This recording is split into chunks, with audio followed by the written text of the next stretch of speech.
many situations in organizations and businesses, or even government, we are faced with catastrophic results of failure of good decision-making processes.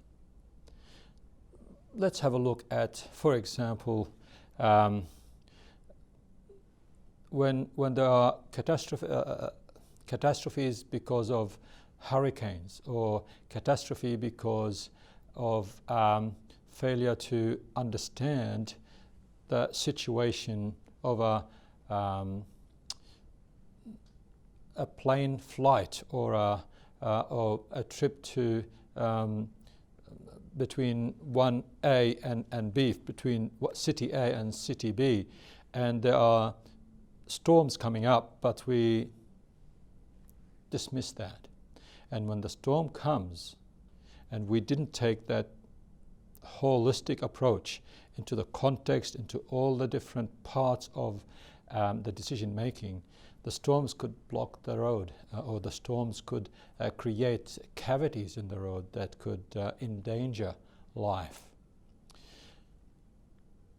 We're going to talk about avoiding catastrophes, but let's talk about a number of different things. So we will cover a case study, probably a number of case studies, but we will start with one case study, and then misses and incidents and decisions. We will talk about the causes of catastrophic outcomes and preventing catastrophes.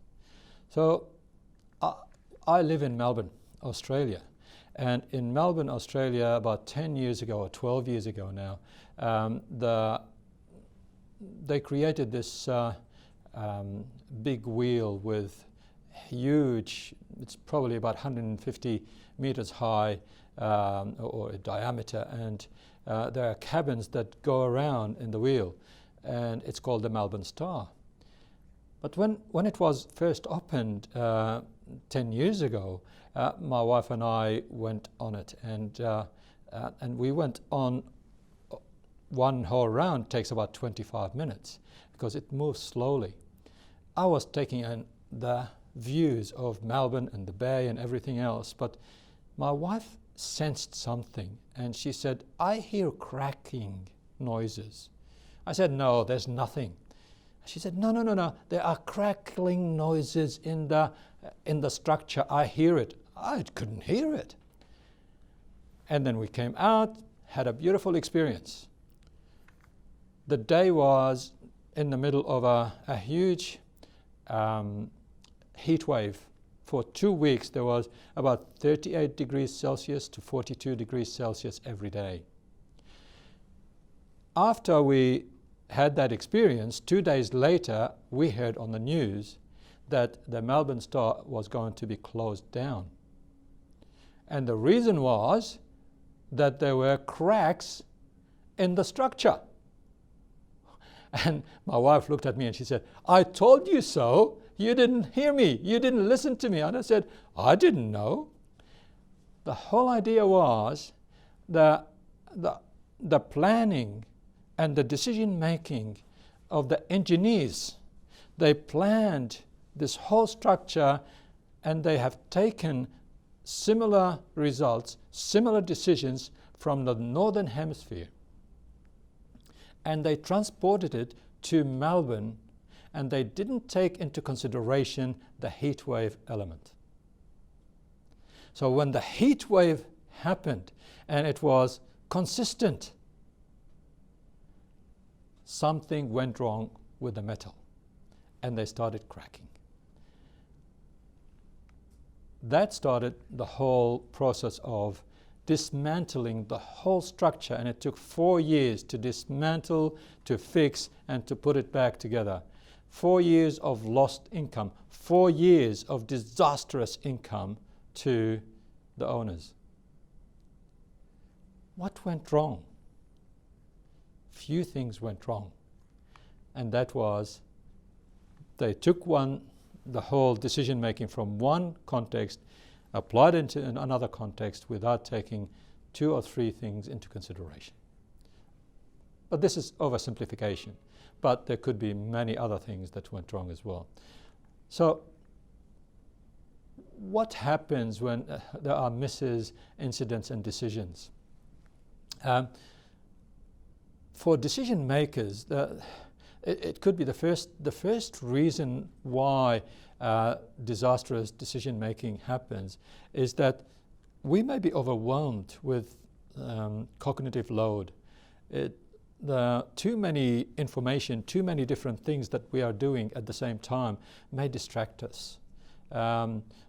We have many different decisions and many different things, and if we don't slow things down at times, we may be overloaded. It could be, what about near misses? When the near misses happen, and if we don't take that into consideration, but we say that it's not a failure, the near miss, well, it happened, but at the end of the day, it actually worked, and we don't take the near misses as a learning experience to help us to better our processes. What we do is we take that near miss and we dismiss it. We dismiss that learning, and then our decision making becomes riskier and riskier because we are not taking that learning of near misses into consideration.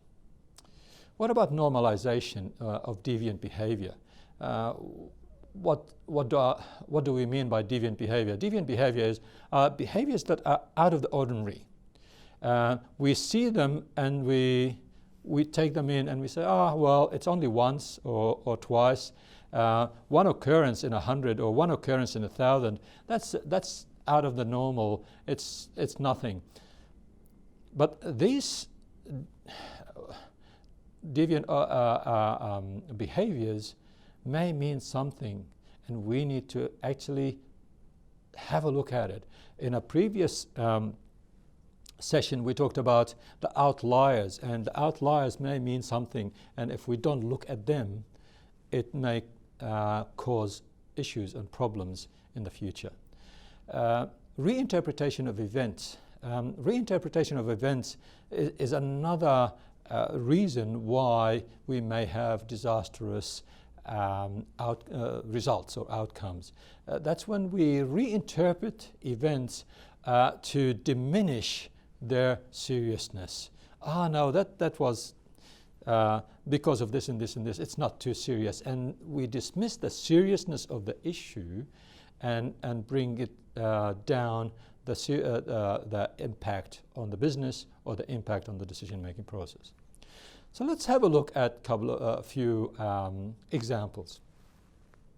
One, Tinsley, Dillon, and Madsen, they've done a number of different research projects with students, with organizations. They looked at hundreds and hundreds of decisions that had disastrous effect, and they use a number of examples. So one example is the iPhone 4 dropout issues. When Apple produced the iPhone 4, there were dropout issues. Some phones were dropping out, and people were asking, what's happening? What's going on? We can't use the phone. Because there were not a lot of dropouts, Apple really did not take that seriously.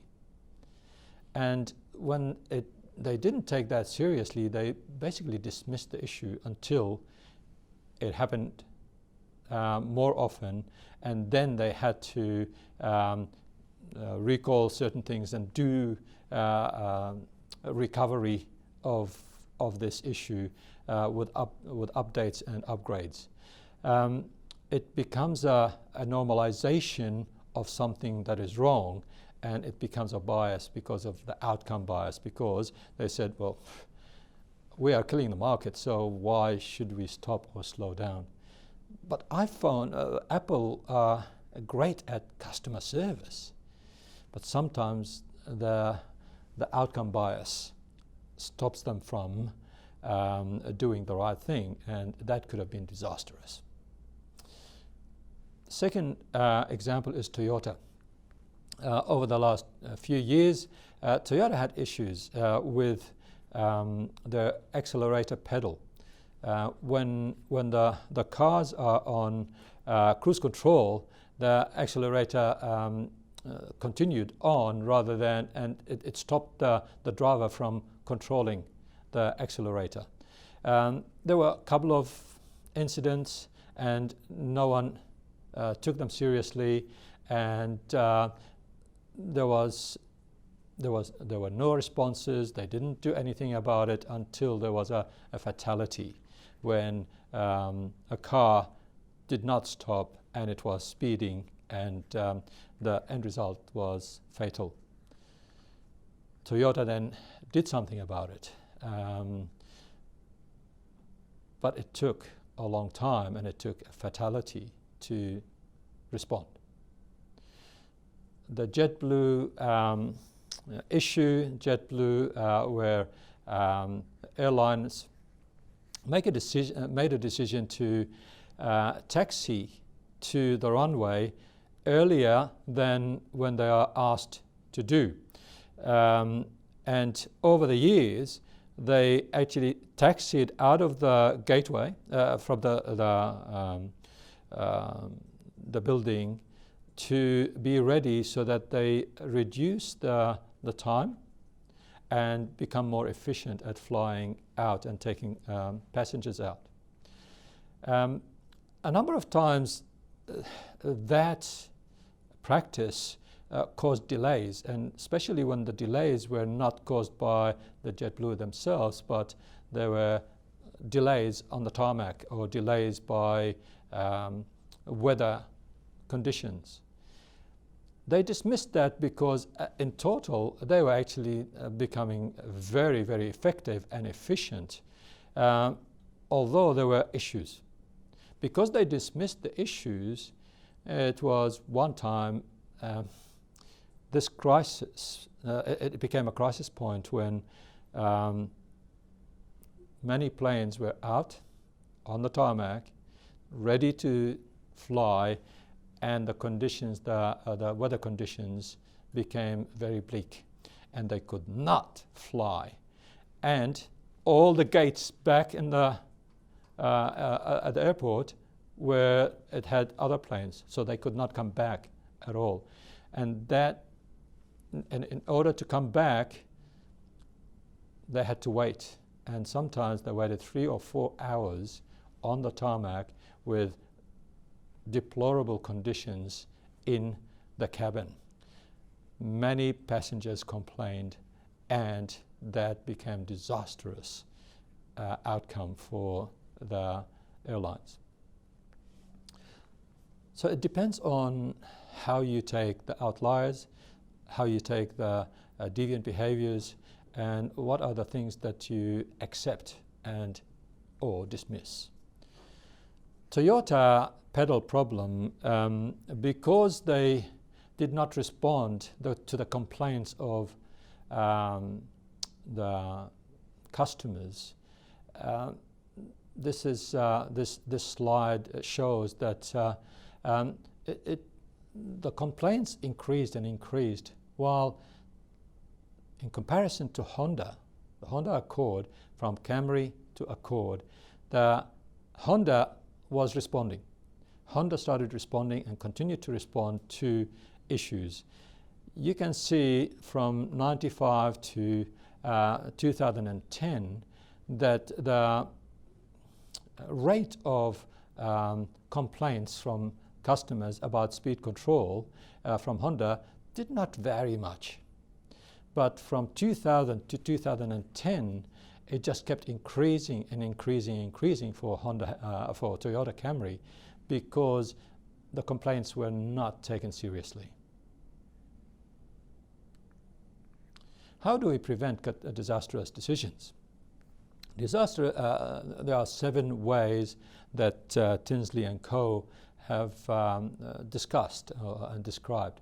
The first one is you've got to heed the high pressure. You've got to protect yourself from being caught up in the high pressure by setting goals and schedule and being disciplined to follow them.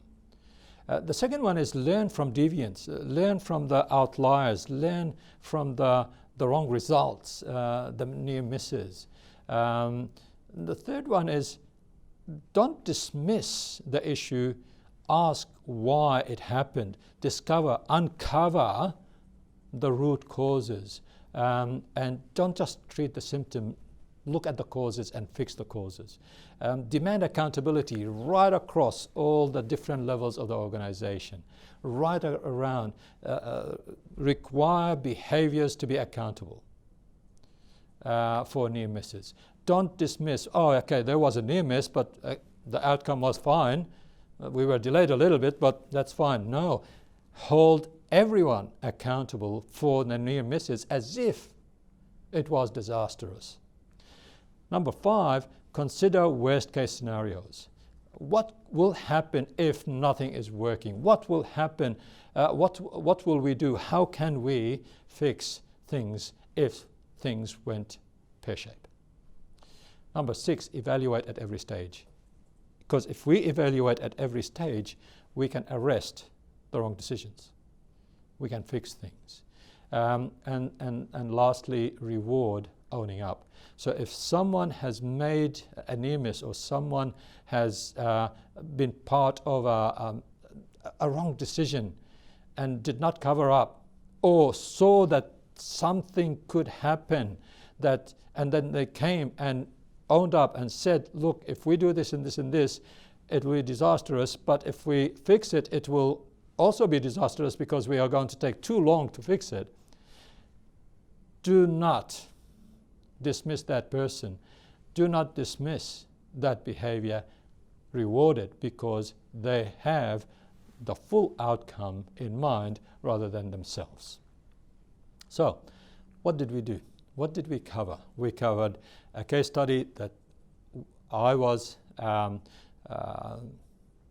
present, I experienced, misses and incidents and decisions, causes of catastrophic outcomes, and how do we prevent these catastrophes.